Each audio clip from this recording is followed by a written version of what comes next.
puasa teman-teman lancar. Kali ini aku mau cerita tentang Musa bin Nusair. Musa bin Nusair, pembebas Afrika Utara. Musa bin Nusair adalah anak dari Nusair, pemimpin pasukan Muawiyah bin Abu Sufyan. Musa tumbuh menjadi anak yang sigap dan hafal Al-Quran.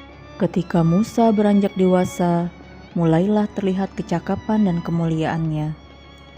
Ia dijadikan komandan pasukan wilayah pesisir oleh Muawiyah.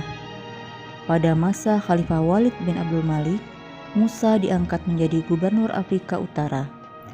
Pada saat itu, kondisi Afrika Utara sangat buruk. Kabilah barbar dan Romawi membuat kekacauan.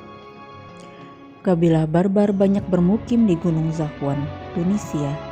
Musa mengutus anaknya untuk berjuang di daerah itu.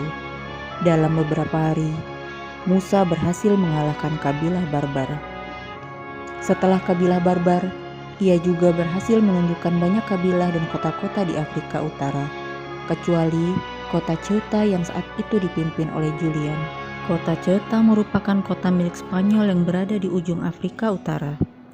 Kota itu akan menjadi cikal bakal Musa untuk membebaskan Andalusia, salah satu daerah di Spanyol.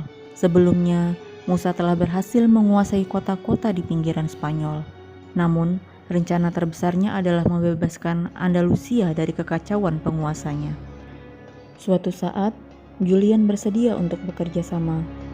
Penyebabnya karena dia benci pada Raja Roderick, raja zalim yang berkuasa di Spanyol waktu itu. Julian bersedia memberikan Ceuta dan bantuan perang.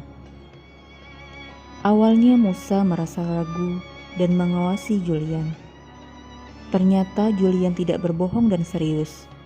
Musa pun menerima tawarannya.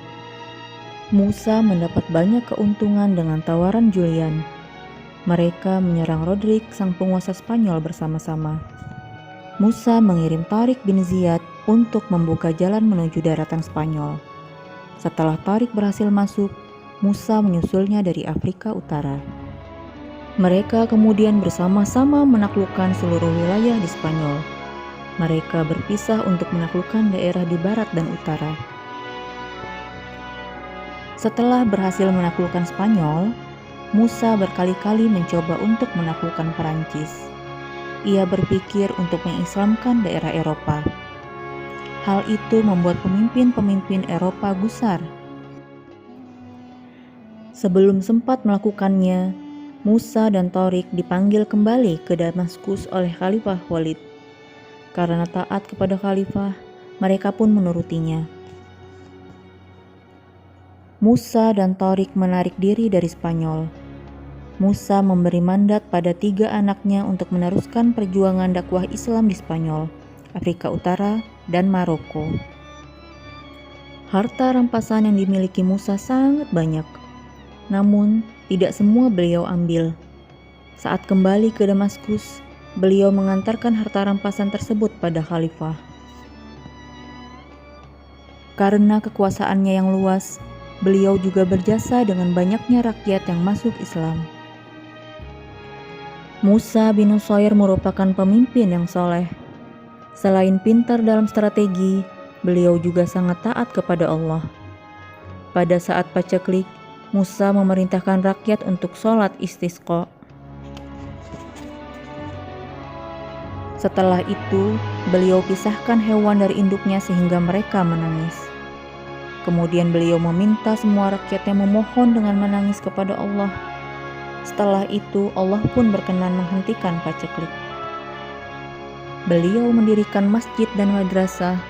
Beliau tidak ingin penaklukannya hanya sekedar kekuasaan, tapi juga sebagai upaya penyebaran agama Islam.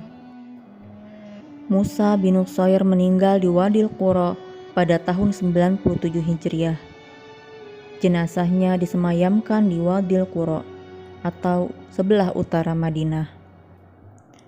Hikmah dari kisah ini adalah seorang pemimpin tanpa akhlak dan pengetahuan yang baik tidak akan mampu membawa yang dipimpinnya menjadi maju.